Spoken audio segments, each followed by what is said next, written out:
À Brazzaville, la capitale du Congo, la communauté économique et monétaire de l'Afrique centrale a tenu du 27 au 31 octobre 2025 la 44e session de son Conseil des ministres. Les participants ont adopté plusieurs mesures pour renforcer la bonne gouvernance, notamment la création d'un comité d'audit chargé du suivi des recommandations internes et externes. Le Conseil a validé la transformation du Fonds de développement de la communauté en fonds d'investissement, fixé ses allocations à plus de 18 milliards de francs CFA et instruit la Commission d'achever les études du port sec d'Ebibeyin d'ici 2026. Des décisions qui traduisent la volonté des États membres d'accélérer l'intégration et le développement économique de la sous-région.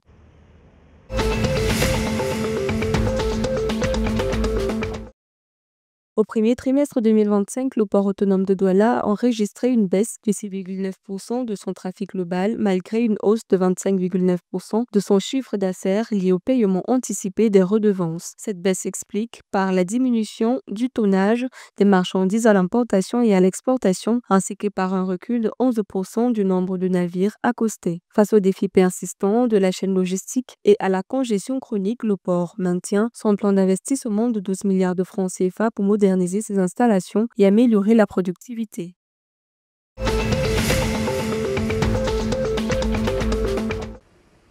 Le 24 octobre 2025, une délégation du Haut Conseil de la communication, conduite par son président José Richard Pouambi, a été reçue par le président Faustin Archange Touadéra à la Cité des chefs d'État. Lors de cette rencontre, le HCC a présenté le calendrier des élections groupées de décembre 2025 et exprimé ses inquiétudes face à la montée des discours de haine et des désinformations. La vice-présidente Nelly France Yapandé a insisté sur l'importance de sensibiliser journalistes et communautés pour garantir des élections apaisées.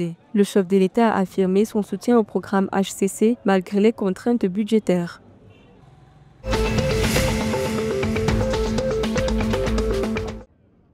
Au Tchad, les syndicats de l'éducation, COSET et PSSET ont annoncé la prolongation de leur grève nationale pour 2 semaines supplémentaires du 31 octobre au 13 novembre 2025. Cette mobilisation initiée le 24 octobre vise à obtenir la révision du décret numéro 477 sur les primes et les avantages des enseignants. Face au silence du gouvernement, les syndicats dénoncent un mutisme assourdissant et appellent à la mobilisation continue des enseignants, annonçant d'éventuelles nouvelles actions pour défendre leurs droits.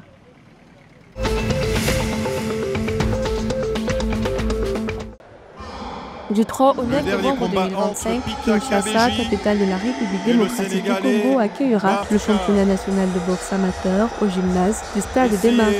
Plus de 150 boxeurs venus de toutes les régions de la République démocratique du Congo s'affronteront lors d'une semaine de combats spectaculaires mettant en lumière les talents de la boxe congolaise. Soutenu par l'histoire sportive, cet événement majeur devrait attirer un large public et confirmer Kinshasa comme une capitale sportive de premier plan en Afrique.